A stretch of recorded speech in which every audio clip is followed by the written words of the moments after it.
This is The Dragon's Roar by Priestess of Groove, narrated by RileyRoxx. Chapter 10, John 9. How could you let this happen to him? How could you let this happen to him? He's faithfully done your bidding, and you throw him to the wolves, John asked, staring up into the carved face of Winterfell's weirwood. Was it just his imagination, or was the tree weeping more than usual? John had skipped breakfast in favor of beseeching the gods. He had yet to sleep a wink for the night and resisted the need for sleep, desperate to think of something that would see Jaime removed from his cell. But his thoughts were like leaves in autumn, scattered to the wind. He reached to touch the tree, in hopes that perhaps a physical connection might foster a real one. But the only thing he could hear was silence. Ghosts whimpered and whined at his feet, pawing at his leg. John sighed and reached down to stroke his fur, in hopes it might calm him. It did for a moment, but just as quickly as the despair left, it came back, rolling in like an ocean wave.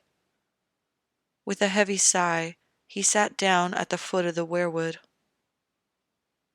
He ran various scenarios through his head, and each one he had to reject. He went so far as considering springing Jaime from his cell, snatching some horses, and riding out to White Harbor. But his uncle and his men would be on them in an instant. Every single scenario he knew would end with his own head on the block, and then he and Jaime would have been sent back for nothing. Maybe the changes already made would be enough that the world won't fall completely into shambles, he thought, but shoved that thought away quickly. Tywin Lannister would declare war. He probably wouldn't feel a thing for Cersei or Tyrion, but he would rage against the king for Jaime's death, no matter what he did or didn't do. For all that Tywin found the Lannister legacy so important, he would destroy himself for vengeance for his son. There was no doubt about it. There was going to be war soon, and it would be over Jaime's dead body instead of putting Jon on the throne. His exhaustion caught up to him while he was sitting down. Ghost curled up next to him, his head on his lap, and peered up at him imploringly. But he drifted off to sleep before he noticed. Jon was walking through the empty halls of the Red Keep. At least, he presumed it was the Red Keep, having only been to the Dragon Pit in King's Landing. The setting sun shone through the open archway, and a warmth he had never known suffused the air, and he closed his eyes in contentment. Normally, he would find this kind of heat stifling, but after so many long years in the bitter cold, it felt like his skin was finally thawing. He walked into the throne room and peered up at the chair of melted swords. From the descriptions he had encountered, it was a great ugly thing, and rumor had it that only those worthy of being king could sit on it without the throne stabbing back. Joffrey was well known for being cut often on the throne. His footsteps echoed around the hall, emphasizing the eerie emptiness of the room, but he felt unbothered by it. He stopped at the foot of the throne and peered up at it. It loomed before him like a dragon, but he was not afraid. He had ridden Rhaegal for a small period of time before he too was destroyed by the Night King. He knew how to tame a dragon. An impulse seized him to sit on the throne. It was his birthright after all. He ascended the small staircase slowly. His footsteps took on a new sound, much like a gong heralding his ascent. And when he turned to finally sit, the formerly empty throne room was now suddenly filled to the brim with his allies and liege lords. He could see Sir Jaime standing at the front with a pleased smirk, next to his brother who was puffed up in pride. He saw his uncle, Robb, Uncle Benjen, Lady Catelyn, Sansa, Arya, Bran, Rickon, Sir Barristan, Samwell Tarly, and oddly enough, his great-great-grand-uncle, Aemon Targaryen. Despite his milky eyes, he peered up at him expectantly. Jon nodded and sat. When he turned, his breath caught upon seeing Dany smiling proudly at him, seated just to his left in a throne of equal import. She was wearing a deep blue gown that seemed to give her an ethereal glow. She grabbed his hand and threaded her fingers through his. "Together, always together," she said to him. "No man can conquer the kingdoms alone." Jon closed his eyes at the soft feeling of her fingers, trying desperately to memorize their feel. He seemed unable to speak and was enraptured by the soft glow that seemed to surround her. Everyone simultaneously bowed or curtsied. The bells sounded above the keep, and the herald said, "All hail King Aemon Targaryen, first of his name, ruler of the 7 kingdoms, king of the Andals, the Rhoynar, and the first men." There was a louder gong, and he jolted awake. He glanced up and saw the sun hadn't moved more than an hour. His heart soared, and he leapt to his feet. He knew what he had to do, and he strode with purpose to his uncle's solar. Ghost skipped along after him. He knocked on the door impatiently. It cracked open, and Ned Stark peered out. His face was pale and drawn, and bruises of exhaustion ringed his eyes. He sighed when he saw him and said, "Jon, this isn't a good time. I've done everything I could." "Not everything. This can't wait," Jon replied. Ned peered up at him in a moment, then sighed and pulled the door open. Jon walked in to find fresh rolls of parchment scattered across his uncle's desk. He was clearly in the middle of writing a letter. Knowing full well he was violating his uncle's privacy, he peered at the parchment. "To the Lady Mage of House Mormont. His Grace King Robert Baratheon, first of his name, ruler of the 7 kingdoms, king of the Andals, requires that the North answer his call to arms. Please make haste." The letter trailed off from there. Jon looked up at him with a condescending expression. "Already prepared for Lord Tywin's wrath in a foolish war?" Ned drew his mouth into a line. "Yes, well, he will undoubtedly declare war on the realm, and his children are going to be executed. Hopefully, his grandchildren kept as royal hostages will be enough to keep this conflict from becoming too bloody. There wouldn't be a war if you could convince his grace to spare Sir Jaime." Here, Jon narrowed his eyes at him. "You know the children aren't Jaime's. He took the fall to save them. I know you don't kill children. You were always going to save them. Why did you let him claim them?" "These matters are complicated, Jon. You wouldn't understand," Ned replied, and there was an undercurrent of anger in his voice. "I understand more than you know, Uncle," Jon replied. It took a moment for Ned to realize what he'd just said. He fell back, pale and shaken, into his chair.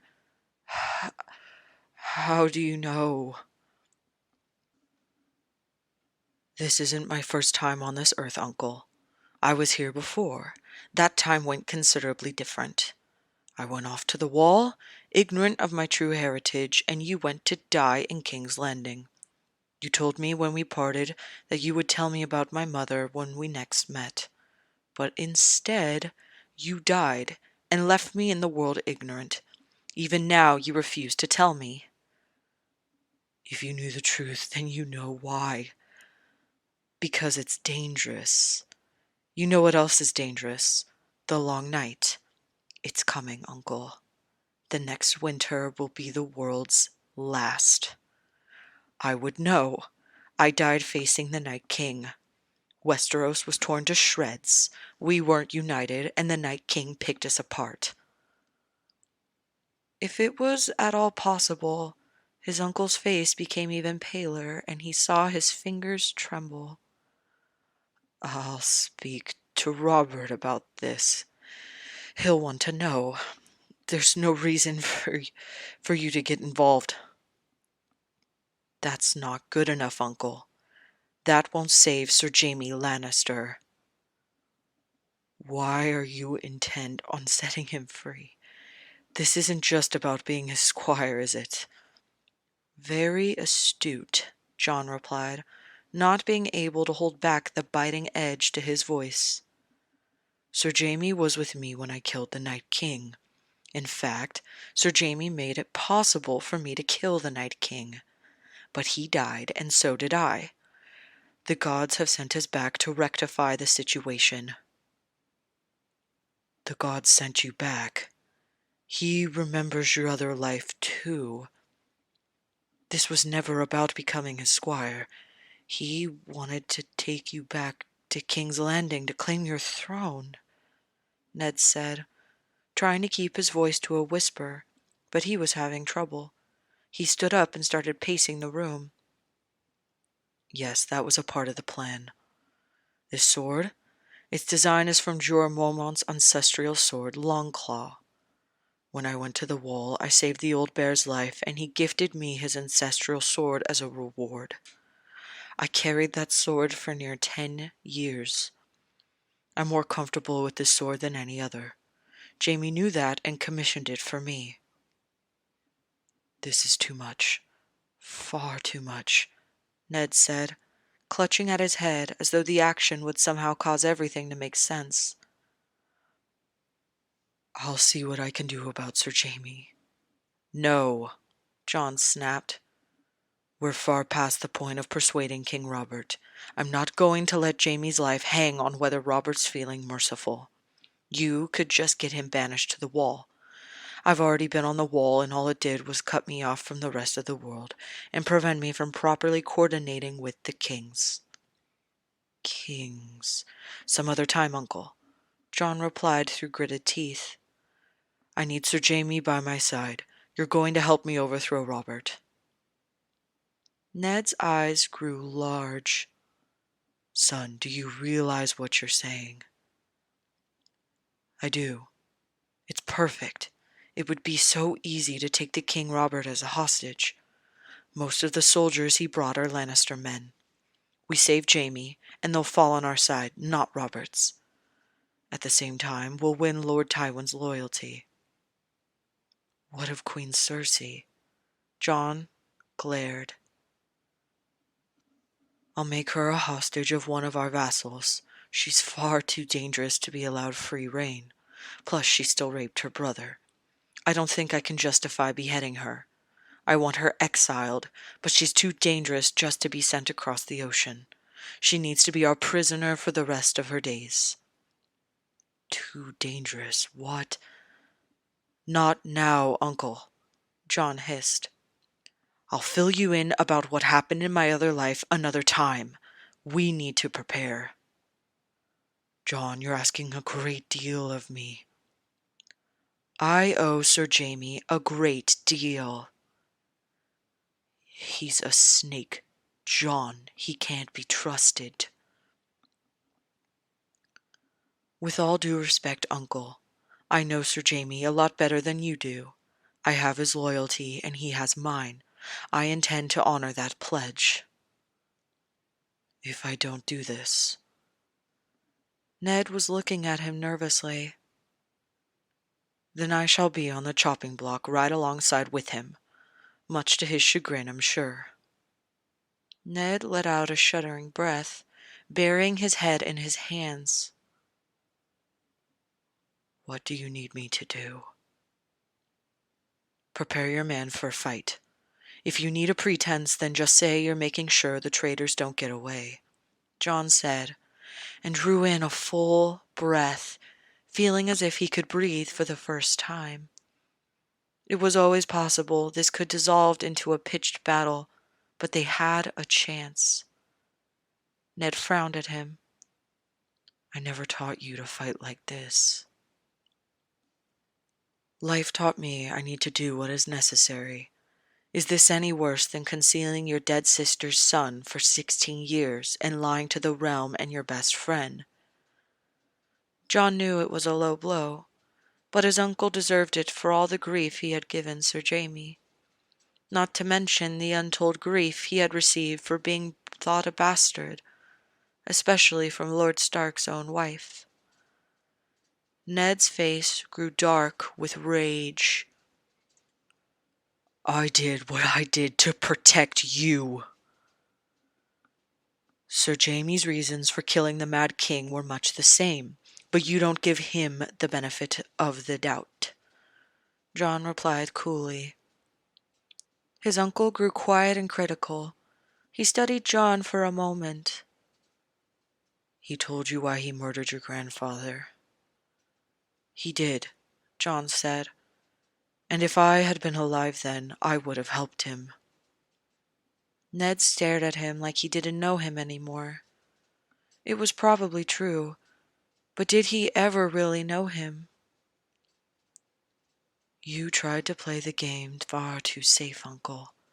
It is required we take some risks, and unfortunately, we may be forced to do things less honorably than we'd like. But this is about the fate of the world. More than a few may fall dishonorably at my feet if it means being prepared for the long night," he thought. His own men of the Night's Watch, murdering him, rose to the forefront of his thoughts.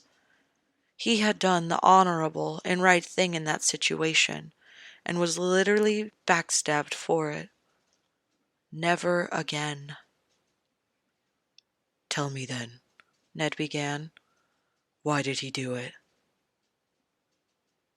"That's his secret to tell, not mine," John replied. Ned had a stern expression, but he nodded. Then John added, "He hates you, but not enough to want you dead. But he still hates you." "Everything he indicated about his motives when I first saw him, it didn't suggest someone who acted out of the best intentions. He was barely older than I, and alone. You think all men know what to do in a situation once they're deemed a man?" John asked, and snorted. "I was a fool, too. One of the youngest Lord Commanders of the Night's Watch. I did things as you would have done, Uncle, and I suffered for it." Once more, questions grew in Ned's eyes, but John shook his head. "Another time, Uncle, we need to plan." They put their heads together until lunch. This was delicate work, and both of them shot down ideas that the other proposed. John scoffed at Ned when he felt he was being too soft, and Ned countlessly warned him about appearing too hard, lest the people be reminded of the Mad King. Finally, they drew up something they could be confident in.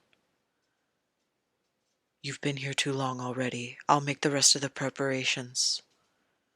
"Very well," John replied. He wanted to trust his uncle, but his propensity to follow his honor, even in the face of a grave threat, had him concerned. He was, after all, asking his uncle to depose his best friend and usurp his position. It has to be done. If his uncle failed to follow through, John's death would be quite quick, and he would no longer have to worry about the state of the world.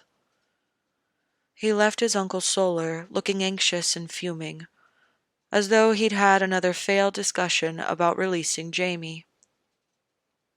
His anger wasn't completely without merit. Sir Barristan had already come to him about continuing his squireship under him. He'd been forced to curb his tongue at the nasty things he wanted to say to the Lord Commander of the King's Guard, who looked merely troubled that one of its members was facing the executioner's block on the morrow. He sat down next to Robb for lunch and muttered a greeting before reaching for bread. His scowl was renewed at the thought that Jaime was enjoying a meal not even suitable for the ravens on the wall. "Jon, cheer up.